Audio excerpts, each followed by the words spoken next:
Good morning, students. Good morning, sir. Morning, sir. So we have started the article of Newton rings, application of wedge-shaped film.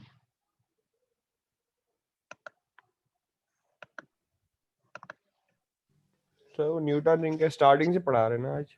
हाँ बिल्कुल. Okay, sir. So Newton's ring.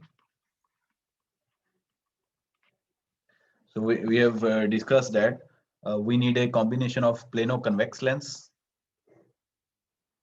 So if this is a convex lens and this is a plane, just a minute.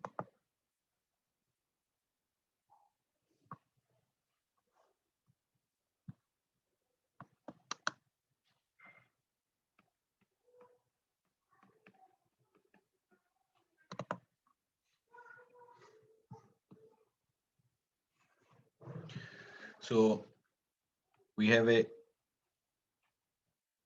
convex lens plus a glass plate like this, touching at a single point. Okay. And we have a sodium lamp and a glass plate inclined at 45 degrees. So sodium lamp here. And light is originating from this sodium lamp like this. Okay, using a lens.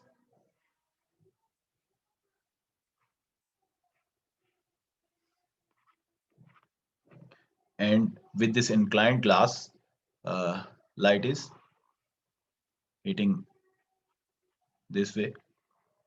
Okay. So this is the construction of Newton rings experiment. And then you need a low power microscope here for looking at the localized fringes. What is meant by localized fringes? Localized pattern. Any idea? In specific direction. The pattern which is limited to only confined area. ठीक है, limited area में हो, that is called localized. Non-localized के case में कि आपके पास एक broader area में जो pattern आप screen के ऊपर देख सकते हो. You don't need microscope for non-localized fringes, whereas for localized fringes you need microscope for observing the pattern. ठीक है। So this is combination of plano convex lens. This is glass plate and this is inclined at 45 degrees. ठीक है जी। Now we have to find the condition for maxima and minima and corresponding wavelength of this sodium lamp used. ठीक है। So उस case में चलते हैं मुझे। सर माइक्रोस्कोप प्लेस कहाँ किया है सर? ये रहा मुझे इसके ऊपर जहां से आपको वापस लाइट रिफ्लेक्ट होके दिखेगी इस साइड। Okay sir. तो ये अभी दूसरी डायग्राम में उसमें एक्सप्लेन करता हूँ कि पैटर्न बनेगा कैसे। ठीक है। सो लेट अस कंसीडर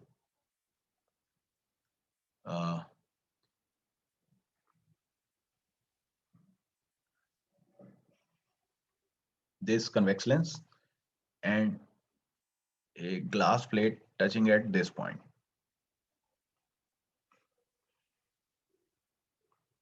ठीक है जी। Light is coming, for example, from this side. It goes into this side. ठीक है। यहां से थोड़ा सा ट्रांसमिट हुई, then it will reflect from here. So आपके पास दो पॉइंट है, एक ये पॉइंट है, एक ये पॉइंट है। So यहां से लाइट रिफ्लेक्ट हो गई और एक इस पॉइंट से लाइट यहां चली गई। ठीक है। सो इंटरफेयरिंग रेज जो है वो ये हैं, रे 1 एंड रे 2। ये कौन सी रेज है? ये जो हमारे पास वेज फिल्म है यहाँ पे, ठीक है, filled with air for example, if you consider.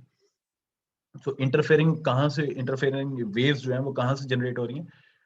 Lower surface of lens, यानी कि ये part lower surface of lens, यहां से जो रिफ्लेक्ट हो रही है, और दूसरी है upper surface of glass plate, upper surface of glass plate. ये कौन सी लाइन है? ये वाली। सो इट मींस आपका जो ये इंटरफेरेंस हो रहा है वो ये वाली और ये वाली surface. So this is the bottom line is the surface of glass plate and upper one curved is the lower surface of lens. So this is a kind of wedge shaped film with variable thickness on every point. Okay. Now in order to find condition for maxima and minima of these two interfering rays, ray 1 and ray 2 for example, we have to go into the detail of geometry involved in this. So let us consider a plano convex lens. ठीक है। सो एक हम, अच्छा ये जो convex lens बच्चे मैंने बनाया है ये कहाँ कैसे बनता है? How this convex lens is made of? So convex lens it is a part of a bigger sphere जिसका बॉटम सरफेस अगर आप कट कर दो so you will get your convex lens. So अगर हम इसका पूरा स्फीयर कंसिडर कर लें, if this is the sphere,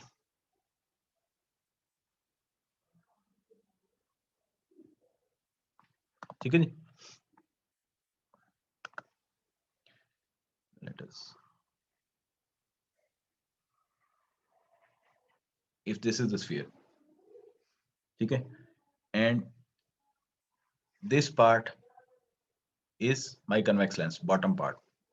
If this is the center O, so plano convex lens is a part of circle with center O.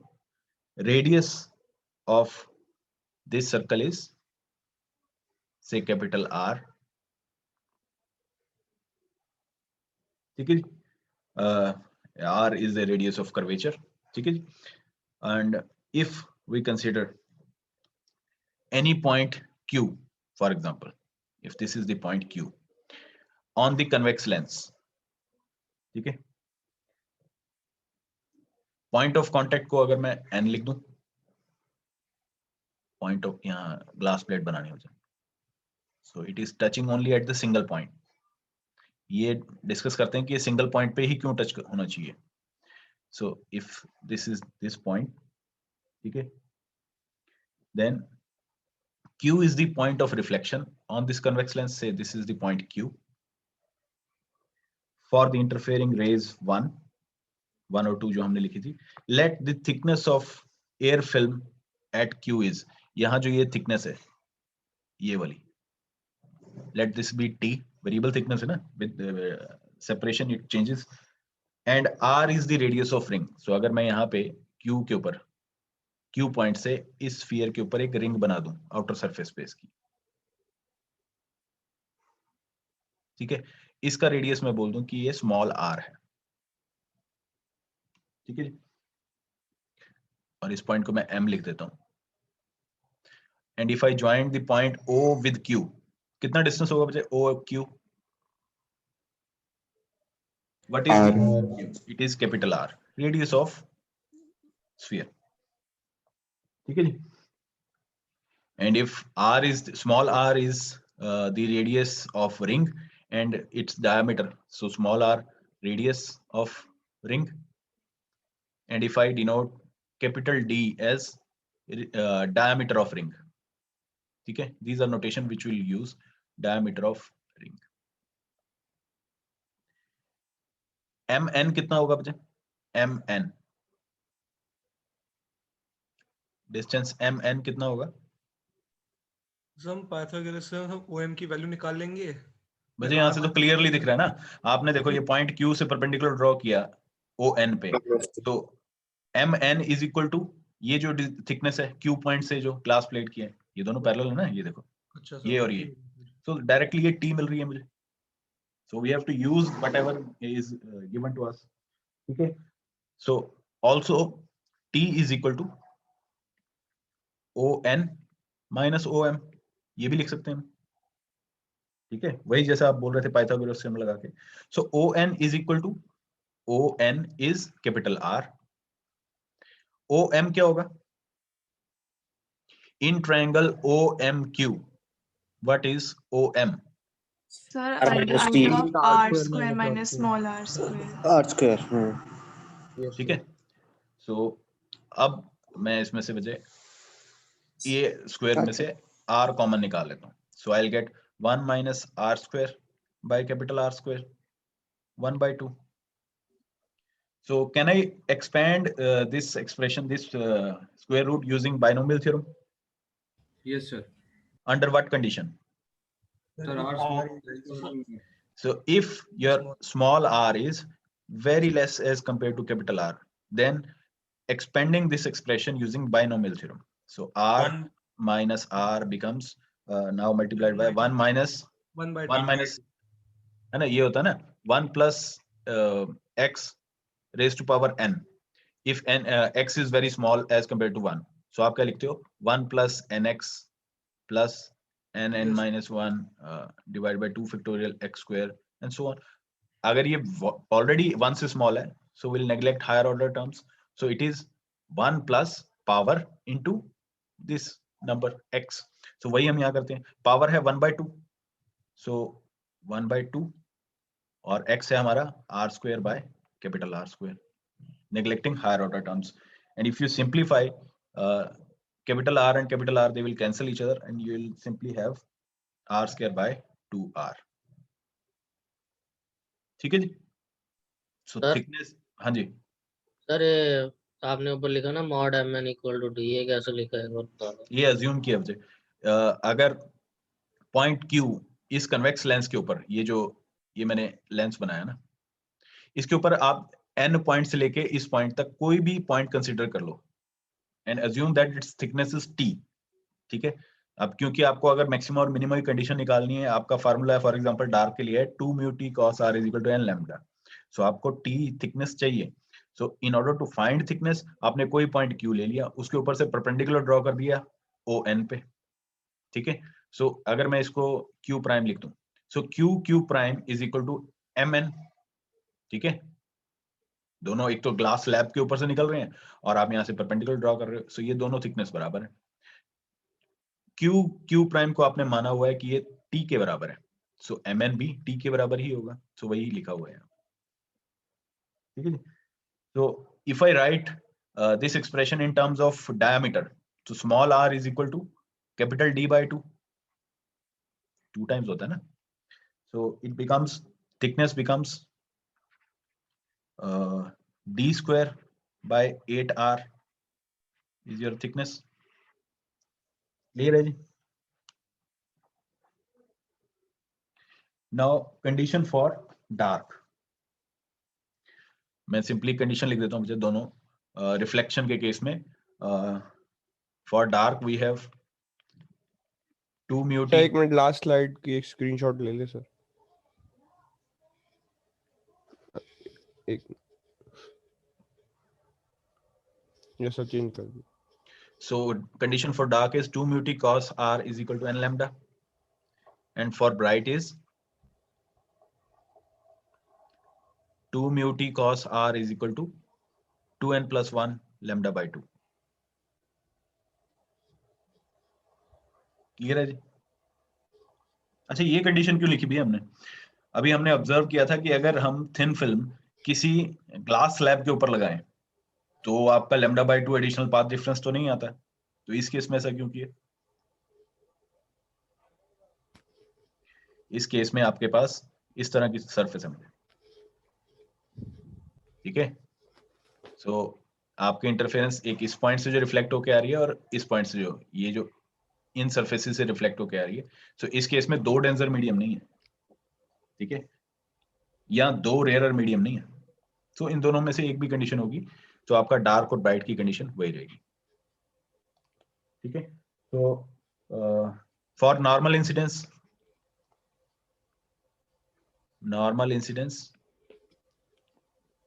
I is equal to 0, R is equal to 0. So condition for dark becomes 2 mu t is equal to n lambda. ठीक है. Now if I substitute t is equal to क्या value थी बच्चे t की? d square by 8r, है ना. So condition for dark becomes 2 mu d square by 8r is equal to n lambda. ठीक है. Now we are using n on right hand side. n is order of maxima या minima. हम dark ले रहे हैं तो order of minima. So if I write d subscript में मैं इसके n लिख दूं, so that denotes diameter of that particular ring. ठीक है, या that particular minima. So subscript में n लिख दिया because on right hand side we are using n which is order of the ring. So यहां से आपको क्लियर हो गया बच्चे कि dn क्या होगा यहाँ पे? dn square is equal to 8 r n lambda by mu into t 2. So this is your diameter, or simply dn is proportional to square root of n. N can take value from 0, 1, 2, 3 onwards.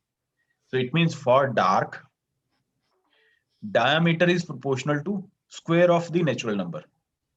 ठीक है. Similarly for bright,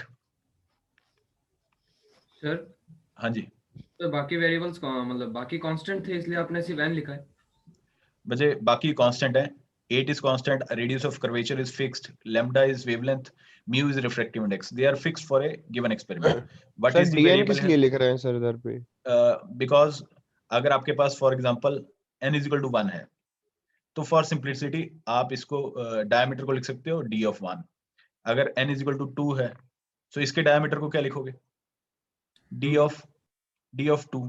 So it is just a notation for denoting कि ये diameter किस particular ring का है.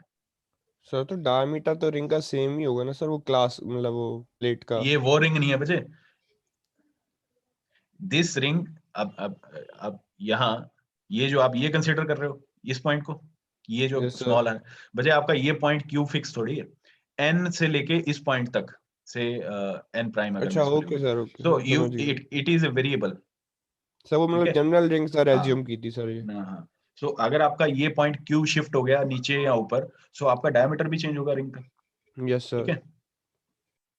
सो उसके corresponding similarly अगर bright के लिए मैं नॉर्मल कंडीशन लिखूं, नॉर्मल इंसिडेंस के लिए, so it is 2 mu t is equal to 2n plus 1 lambda by 2. So on substituting the thickness t is equal to d square by 8r, इसमें भी n डाल देता हूं मैं नीचे, ठीक है, for the same reason. So यहां से आपको dn मिलेगा, dn square is equal to, या simply dn is equal to 4r lambda by mu multiplied by 2n plus 1 by 2. So यहां से आपको मालूम चल रहा है this implies your diameter is proportional to 2n plus 1 by 2. यहां तो प्रोपोर्शनल था स्क्वायर रूट ऑफ n के डार्क के केस में, ब्राइट के केस में उसकी डायमीटर जो है वो चेंज हो रहा है डिफरेंट ऑर्डर के साथ, ठीक है नहीं? तो यहां से आपको पता लग रहा है कि डायमीटर डार्क का किसी और स्ट्रेंथ के साथ चेंज कर रहा है और ब्राइट का किसी और स्ट्रेंथ के साथ। सर हाँ जी, सर हम ये 2n plus 1 by 2 क्यों लिख रहे हैं सर? 2 से 4 कैंसिल हो सकता है। मुझे आप कैंसिल कर दो, कोई इशू नहीं, पर आपका ये तो नहीं आएगा ना स्क्वायर रूट ऑफ n, हाँ जी सर। है ना? तो अब इससे हम क्या कंक्लूड कर रहे हैं? We conclude that fringes are circular because of circular film symmetry. यहाँ ये जो आप सर्कुलर फिल्म है आपकी ये वाली, ठीक है, आप कोई भी रेडियस कोई भी पॉइंट क्यू ले सकते हो, n और n prime Q, because of this circular symmetry the fringes जो आप न्यूटन रिंग एक्सपेरिमेंट में देखते हो वो आपको जो सर्कुलर रिंग्स दिखती हैं, पैरेलल रिंग्स नहीं दिखती हैं, ठीक है, about the contact point n, ठीक है, कांटेक्ट पॉइंट n ये है आपका सेंट्रल पॉइंट जो आपकी सेंट्रल रिंग दिखती है ना? ये सेंट्रल पॉइंट आपको मैक्सिमा दिखता है या मिनिमा दिखता है रिफ्लेक्टेड लाइट में? सेंट्रल पॉइंट, ये मैंने आपको कॉन्सेप्ट करवाया था मुझे थिक एंड थिन फिल्म वाला। सो central point n is a point eight which t becomes dark दिखता है minima dark t becomes zero, so thickness becomes zero, only the condition of dark is satisfied, so central ring in case of reflected light is always dark, ठीक है जी? Sir एक बार आप वो बता दो कि सर यहाँ पर लैम्डा बाय 2 हमने क्यों नहीं जोड़ा था डार्क और ब्राइट में? बच्चे आप जब ये कंडीशन निकालोगे ना, कहाँ गई? हाँ सर इसके आगे वाला स्लाइड ही था। हाँ सर सो आप यहाँ बताता हूँ लैम्डा बाय 2 कब जोड़ते हो और कब नहीं जोड़ते। तो सर अगर आप ये कंसिडर करते हो 3 मीडियम, एयर, फिल्म, ग्लास, और तीनों के रिफ्रैक्टिव इंडेक्स इंक्रीजिंग ऑर्डर में है, mu1 is small, mu2 is greater, mu3 is further greater, then there is no need of adding lambda by 2. But अगर आपके पास सिर्फ यही केस है, फिल्म और ऊपर एयर है नीचे भी एयर है, in that case you don't need to add additional you need to add additional path difference. So इस केस में कोई lambda by 2 नहीं होगा, इस केस में lambda by 2 होगा। या मैं ये बोल दूं कि आपके पास ऊपर भी ग्लास है नीचे भी ग्लास है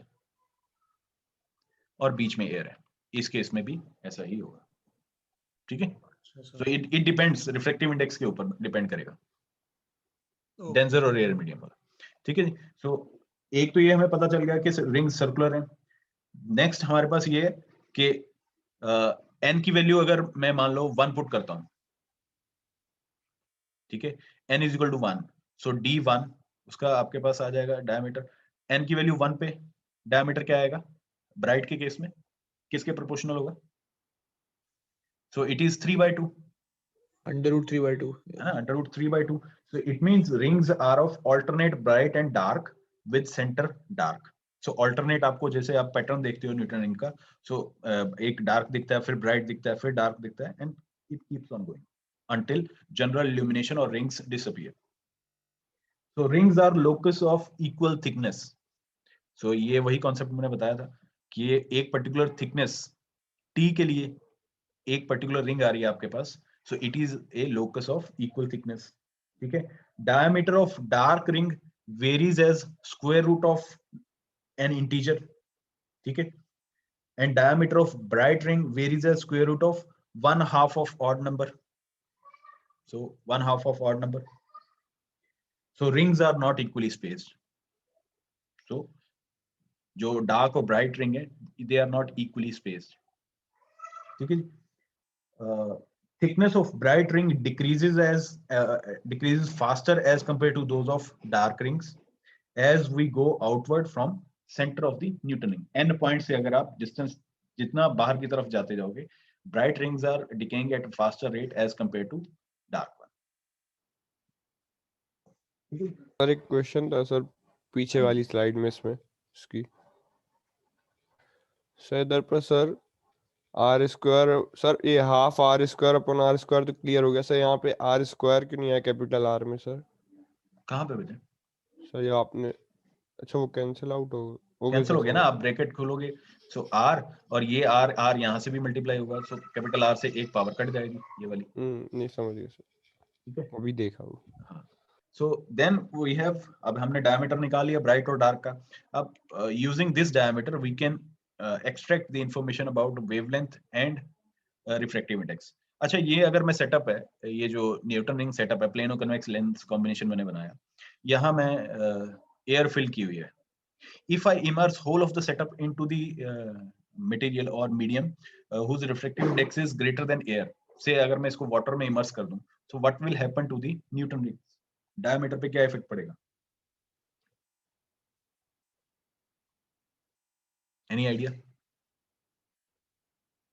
सर रिपीट कर सकते हैं? What is the effect on this pattern which you see in the experiment of Newton ring when you immerse whole of the setup into the water? Sir mu से divide हो जाएगा शायद। So आपकी rings पे क्या effect पड़ेगा? Small कर जाएंगी, श्रिंक कर जाएंगी या एनलार्ज हो जाएंगी?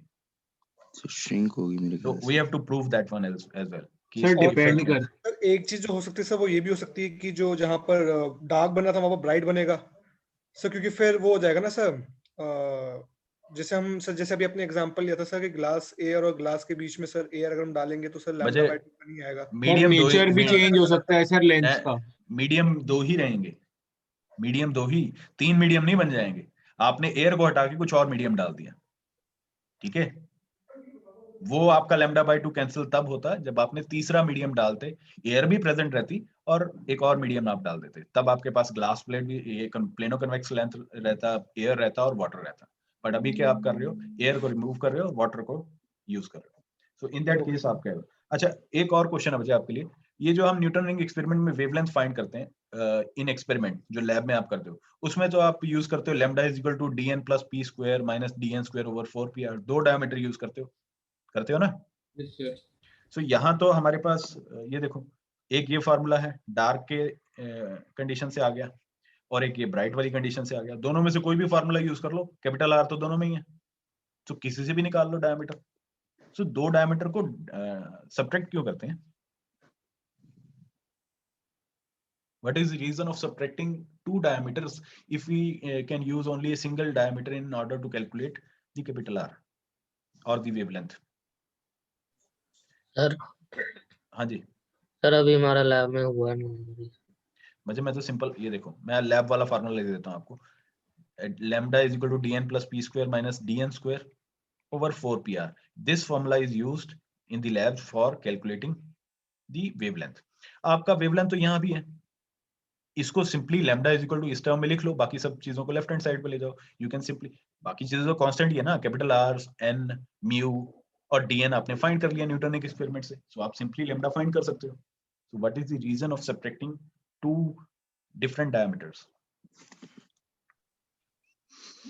ठीक है, अच्छा ये क्वेश्चन है हाँ जी सर हमें शायद फ्रिंजेस का वेवलेंथ निकालना होगा। फ्रिंजेस का वेवलेंथ नहीं होता, अब वेवलेंथ तो लाइट की होगी, मतलब जो लाइट से सर डार्क और ब्राइट बनती है उनके बीच का जो फ्रिंज होता है फ्रिंज विड्थ कह रहे हैं sir. Wavelength is of wave, fringe की नहीं होगी। फ्रिंज तो पैटर्न है, लाइट है, वो एम्पलीट्यूड है, उसका क्या वेवलेंथ निकालो। ठीक है, सो इस एक ये क्वेश्चन है, एक इसका नेक्स्ट क्वेश्चन कि ये जो हमने प्लेनो कन्वेक्स लिया है, we have used this point n only, so your plano convex lens should touch the glass plate only at the single point. Why?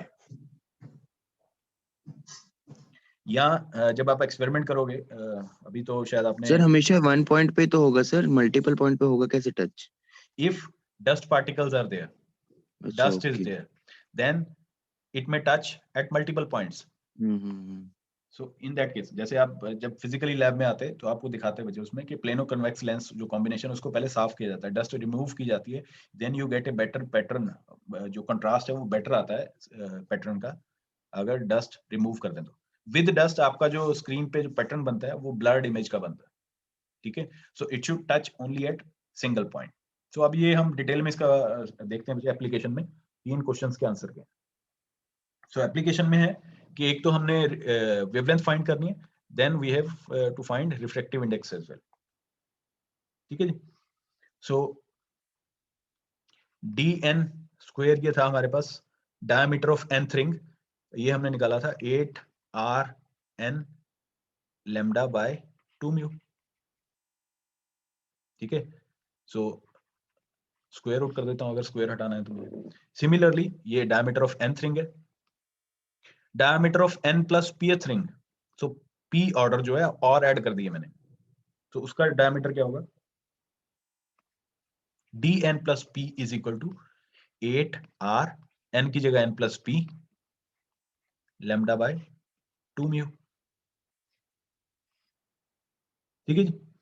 If I subtract these two diameters, square वाली term में subtract कर देते हैं, so dn plus p square minus dn square, ये क्या होगा, जब आप सब्ट्रैक्ट करोगे you will simply get 4r lambda p by mu, ठीक है। और यहां से आप लैम्डा निकाल सकते हो, lambda is equal to mu times dn plus p square minus dn square over 4pr. This is the formula for diameter, wavelength in terms of diameter. ठीक है सर एक बार पुराने वाले फॉर्मूला दिखाने जिससे आपने पूछा था कि निकाल सकते। डार्क वाला फॉर्मूला लिख सकते हैं, आप ब्राइट वाला भी लिख सकते हो, नो इशू, ठीक है सर, ओके, ठीक है। सो ये आपकी वेवलेंथ आ गई, ठीक है जी। नाउ क्वेश्चन नंबर 1 कि दो वेवलेंथ, दो डायमीटर क्यों डिवाइड किया, आप यहाँ सिंपली nth ऑर्डर से भी तो लेमडा निकाल सकते थे, या n प्लस ph से निकाल लो, why we need to different. अच्छा ये जो मैं पैटर्न दिखाता हूँ बच्चे कैसा बनता है, if this is central dark then bright then further dark फिर ब्राइट, सो इस तरह का आपका पैटर्न बनता है न्यूटन रिंग में, ठीक है ना। सो सेंट्रल वाला तो आपका डार्क रहता है, सेंट्रल वाले को क्या बोलते हैं, एन एन एन की क्या वैल्यू रहेगी सेंट्रल रिंग के लिए, 0 0 सेंट्रल के लिए n इज इक्वल टू 0। सो इसको मैं n इज इक्वल टू 0 लिख सकता हूं, इसको ऊपर वाले को n is equal to 1 2 3 onwards. So central वाले को मैंने n इज इक्वल टू 0 लिख दिया, क्लियर है बच्चे? Yes sir. Are you sure this is n is equal to 0? Yes sir. वजह सेंट्रल रिंग डार्क है, आपको नहीं मालूम इसमें n इज इक्वल टू 1 वाली इमर्ज हो गई, ये इसमें मर्ज हो रही है, n इज इक्वल टू 2 वाली मर्ज हो रही है। सो आप क्योंकि ये कंट्रास्ट है, जैसे for example if this is your n is equal to 0 है ना, इसके बिल्कुल पास में n इज इक्वल टू 1 भी है, बट हमारा जो रेजोल्यूशन है इंस्ट्रूमेंट का वो इतना नहीं है कि आप क्लियरली उसको देख सको। सो ये आपको सारे का सारा ही अगर डार्क दिखने लगे, सो एक्चुअल में तो n इज इक्वल टू 1 हो चुका है, बट आप इसको n इज इक्वल टू 0 बोल रहे हो, ठीक है। So it means you are making a mistake in judging the order of the ring. So एक बीच में ब्राइट भी तो आएगा सर। बच्चे मैं कह रहा हूँ बहुत क्लोजली सेपरेशन उनकी बहुत कम है इन दैट केस। यहाँ आपकी जो एयर फिल्म है उसमें डस्ट पार्टिकल है, ठीक है। तो आप ध्यान से देखना जो आपका पैटर्न है न्यूटन रिंग्स वाला, उसमें ऐसा जरूरी नहीं है कि हमेशा ऐसा ही रहे, हो सकता है वो n इज इक्वल टू 0 ही हो, ठीक है। सो जैसे ट्यूटोरियल शीट में आपका एक न्यूमेरिकल है जिसमें आपको सिंगल डायमीटर से भी वेवलेंथ निकालनी है और आपको 2 डायमीटर से भी वेवलेंथ निकालनी है और दोनों का डिफरेंस देखना है कि कौन से वाला बेटर है as compare to the actual value, ठीक है। सो हो सकता है कि वो ठीक भी हो, but there are chances that some rings are merge into the dark ring. तो उस केस में क्या करोगे, फॉर एग्जांपल आपने n इज इक्वल टू 0 वाली को n इज इक्वल टू 1 वाली जो रिंग है अब इस केस में उसको n इज इक्वल टू 0 बोल दिया, एक ऑर्डर की मिस्टेक आ गई, गलत हो जाएगा, है ना। सो अगर आपने एक और रिंग ले ली बाहर वाली जो आपके according n is equal to 10 है, ठीक है, बट एक्चुअल में वो n इक्वल टू 9 है, क्योंकि एक ऑर्डर की मिस्टेक तो आप डार्क सेंट्रल रिंग में ही कर चुके हो। सो आपने इसको n इक्वल टू 0 बोला, इसको n इक्वल टू 10 बोला, ठीक है। दोनों रिंग्स के डायमीटर में एक ऑर्डर का डिफरेंस आ रहा है, क्योंकि आपने सेंट्रल रिंग में एक जो रिंग है वो डार्क में मर्ज कर दी।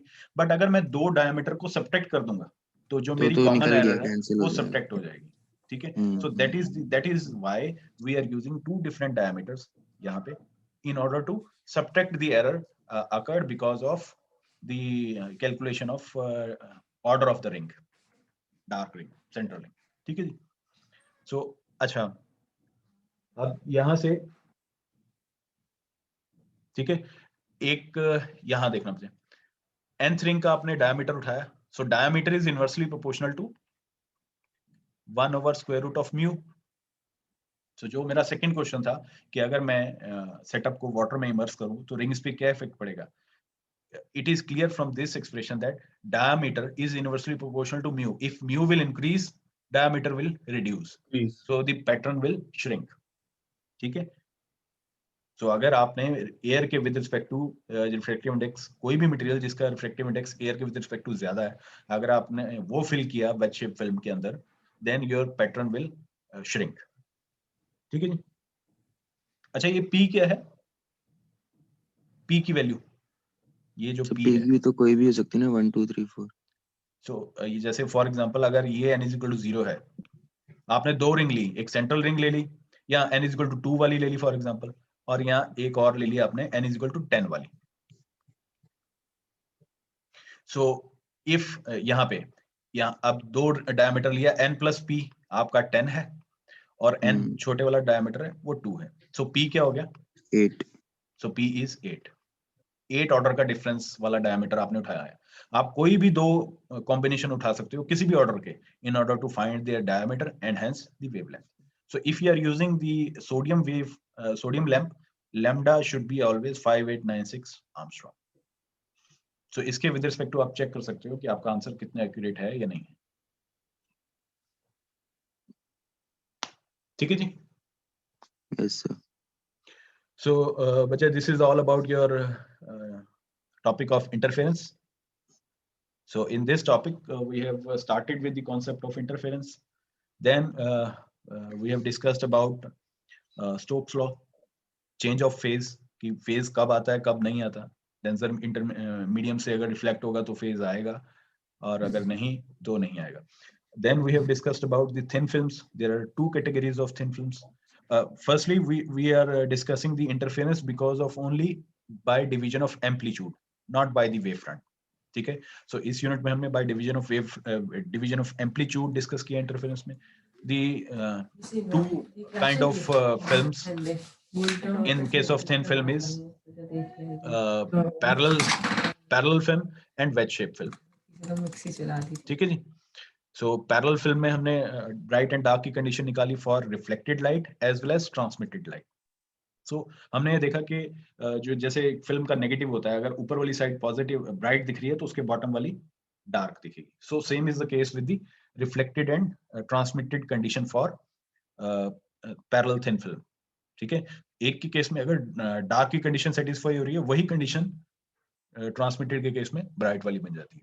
Then we have discussed about the wedge-shaped thin film, and in that we have derived the value for, or the formula for fringe width beta and fringe angle, wedge angle, ठीक है। Beta और theta उसकी values निकाली, and then we have discussed about the thickness required पहले for non reflecting का किया था, non reflecting film sir.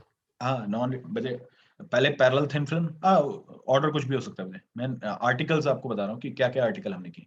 So as an application हमने नॉन रिफ्लेक्टिंग फिल्म भी की। नॉन रिफ्लेक्टिंग फिल्म में हमारे पास क्या कंडीशन है कि दो वेव्स नॉन रिफ्लेक्टिंग कब होगी, जब उनका एम्पलीट्यूड सेम होगा और they are in out of phase, ठीक है। सो नॉन रिफ्लेक्टिंग के केस में हमने फाइंड किया कि थिकनेस फिल्म की कितनी होनी चाहिए। किसी भी ग्लास सबस्ट्रेट के ऊपर अगर आप कोई फिल्म लेमिनेट करना चाहते हो and that film should be act as non reflecting, तो उसकी कंडीशन क्या होनी चाहिए। So T, thickness of that film should be lambda f/4, quarter wavelength होनी चाहिए, उतनी thickness होनी चाहिए। And refractive index, refractive index of that film should be square root of refractive index of the substrate or the glass on which you are laminating the film. ठीक है जी? So these are the condition for non-reflecting thin films. Then we have moved on to the Newton's rings experiment. We have discussed about how we can calculate the diameter for dark and bright fringes using the geometry of Newton rings. And then we have also calculated the wavelength and refractive index from the formula which we have derived for dark and bright fringes. So, and then we have discussed why central is dark, central ring is dark, why it is circular, what will happen when you immerse the system into the refractive index of the material, which is higher as compared to the air, and why we are using 2 diameter instead of 1. So this is all about your interference unit. So sir इसमें कोई doubt है तो पूछ सकते हो. Sir हाँ जी अनीश बोलो. Sir ये यूनिट कंप्लीट हो गया. हाँ, interference is completed. Okay so sir. आपका जो एमएसटी में सिलेबस आना है, एमएसटी की जो 3 क्विज हैं, that is up to interference. So the syllabus of MS up to MST is covered. ठीक है जी. सो सर तो तीनों क्विज़ेस में पूरा आएगा. बच्चे ये आपको सिलेबस कन्वे हो जाएगा कि किस ये क्विज में क्या सिलेबस आएगा. ओके तो आज आपका क्विज है आई थिंक 7 PM. यस आज ही सर. है ना? Yes sir sir. आप एक रिक्वेस्ट है सर, रिवाइज थोड़ा करा सकते हो इसका आज, क्योंकि अगर आज खत्म हो गया इंटरफेरेंस तो थोड़े सा टाइम बचा है, तो अगर आप रिवाइज करा दो थोड़ा. हाँ सर. किस चीज की रिवीजन चाहते हो? तो जो आ रहा है ना वहां तक इलेक्ट्रोमैग्नेटिज्म, तो थोड़ा बहुत सर बस EM topic वेव्स wise. का थोड़ा सा सर थोड़ा सा short ऊपर में से सर. थोड़ा समझा देंगे. Excuse me, so EM waves. हाँ जी, EM वेव. तो मैं EM वेव का करवाता हूँ मुझे, क्योंकि मेरे पास 5 मिनट ही हैं अभी. यस सर EM वेव का थोड़ा सा सर. Excuse me, sir. हाँ जी. Sir, curl of a vector, Stokes theorem, ये सब भी आएगा? मुझे आपको कंसेप्चुअल आएगा. तो सर एक कुछ बार को मतलब कोई क्वेश्चन का वो दे सकते हैं आपके मतलब MCQ में. MCQ में फॉर एग्जांपल क्या क्वेश्चन बताऊं क्या. तो आपसे ये पूछा जा सकता है सोलेनोइडल फील्ड कौन सी है, electric field, magnetic field, gravitational field, या नन ऑफ दीज. सो इस काइंड के क्वेश्चन. ठीक है. तो 10 क्वेश्चंस ही आएंगे ना? हाँ 10 क्वेश्चन होंगे. मैंने आपको मैसेज कन्वे कर दिया था. हाँ सर. न्यूमेरिकल्स हो सकते हैं मुझे, जैसे स्किन डेप्थ का न्यूमेरिकल पूछ लिया कि for a good case of good conductor, ये आपको अगर परमेबिलिटी, परमिटिविटी एक्सेट्रा गिवन है तो उसकी स्किन डेप्थ क्या होगी. वो सिंपल डायरेक्ट फॉर्मूला है, delta is equal to mu omega sigma by 2 square root. So आपको वो फॉर्मूला ये लगाना है और आंसर देख लेना. ठीक है. सो हमने EM वेव में बचा स्टार्ट किया था विद कॉन्सेप्ट ऑफ फील्ड. ठीक है. स्केलर फील्ड क्या होती है, वेक्टर फील्ड क्या होती है, और कॉरस्पॉन्डिंग स्केलर और वेक्टर होते क्या हैं. ठीक है. उसके बाद हमने स्टार्ट किया derivative. So if we have single dimension variable, then our derivative is simply dy by dx, for example. But if your variable is depending upon 3 variables, say space coordinate x, y, and z, then it is delta variable, del vector, which can be used for 3-dimensional derivative. Okay. So and this is a vector quantity. This can be multiplied with scalar or vector by different methods. So simply del को अगर मैं किसी vector scalar के साथ multiply कर दूं, this is called gradient of that scalar field. ठीक है. This is simply multiplication. So gradient आपको इंफॉर्मेशन देता है shortest path along the normal, कितना चेंज हुआ, और shortest path आपको बताता है. ठीक है. Physical significance. Then del operator, vector अगर है आपके पास तो ये 2 तरीके से मल्टीप्लाई हुआ, डेल डॉट E या del cross E, dot product and cross product. So in dot product we have this is called divergence. Divergence tells you the information about whether the particular field is acting as source or sink, whether depending upon the value of divergence is positive or negative. And if it is neither positive nor negative, it means it is zero, then it is neither a source nor a sink.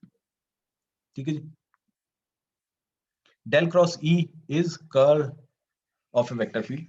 If it is non-zero, it is for sure that it is rotational in nature. ठीक है जी? And if it is anti-clockwise, curl is anti-clockwise, then it is positive. Curl is positive, anti-clockwise rotation के लिए, and curl is negative for clockwise rotation. And if it is zero, that field is called irrotational field. ठीक है? So corresponding आपके पास solenoidal field है. Solenoidal field है आपके पास जिसमें dot product zero होता है. Irrotational field वो है जिसमें curl zero होता है. ठीक है? And this is all I am discussing about the electrostatic and magnetostatics. Sir अगर डेल डॉट भी 0 होगा तो सेल्फ सोलेनॉइडल हो जाता है. Solenoidal. So ये electrostatic या magnetostatic की मैं बात कर रहा हूँ. ठीक है? अगर इलेक्ट्रोमैग्नेटिक आ गया, टाइम डिपेंडेंस भी आ गई, टाइम के साथ चेंज होने वाली बात भी आ गई, तब ये कंडीशंस ट्रू नहीं है इरोटेशनल वाली. ठीक है? जैसे वो line integral over closed path zero होना चाहिए. So these are different rules. ठीक है? उसके बाद था आपके पास Stokes theorem and Gauss theorem, Gauss divergence theorem या Green theorem. So Gauss divergence या ग्रीन थ्योरम दोनों एक ही नाम है. ये था आपका, it relates surface integral, closed surface integral del dot E dot ds, ये रिलेट कर रहा है वॉल्यूम के साथ, वॉल्यूम इंटीग्रल है ना, del dot E dv. Then we have Stokes theorem. अच्छा बजे इनकी डेरिवेशन नहीं आएगी आपको, ना ही इनका कोई फिजिकल सिग्निफिकेंस आएगा, ये एज इट इज अगर आई तो ऐसे ही आएंगी आपको. So it relate closed line integral of A vector field with surface integral, और आपको यहाँ पे कर्ल लिखना होगा बस. ठीक है. सो देन उसके बाद हमने किया था मैक्सवेल फोर इक्वेशन. हाँ जी सर ये क्वेश्चन आ सकता है ना कि ये यूज किस लिए होती है इक्वेशन? हाँ ये हो सकता है. Maxwell's equation. सो पहली equation del dot E is equal to rho by epsilon naught. So it is Gauss law in electrostatic, वहां से निकल के आए हैं. Del dot B is equal to 0, Gauss law in magnetostatics. Then del cross E is equal to rho by minus curly rho by curly. This is Faraday's law. ठीक है, यहाँ lenses law आप अप्लाई करते हो. Then fourth one is del cross B is equal to mu naught J plus epsilon naught curly E by curly T. ठीक है. And this additional term in current density J is JD. This is due to displacement current. ठीक है, वो अच्छा displacement current वाला भी important है कि क्यों होता है, आप उसका फॉर्मूला क्या होता है ना. सो epsilon naught by E A curly E by curly T. Displacement current ID की वैल्यू क्या है, IC और ID बराबर होते हैं कि नहीं. ठीक है. और इसको डिराइव करने के लिए हमने एक और चीज भी डिराइव की थी, इक्वेशन ऑफ कॉन्टिन्यूटी. अच्छा ये इंपॉर्टेंट क्वेश्चन है कि equation of continuity leads to conservation of charge. ठीक है. इसमें था del dot J minus curly rho by curly T. ठीक है.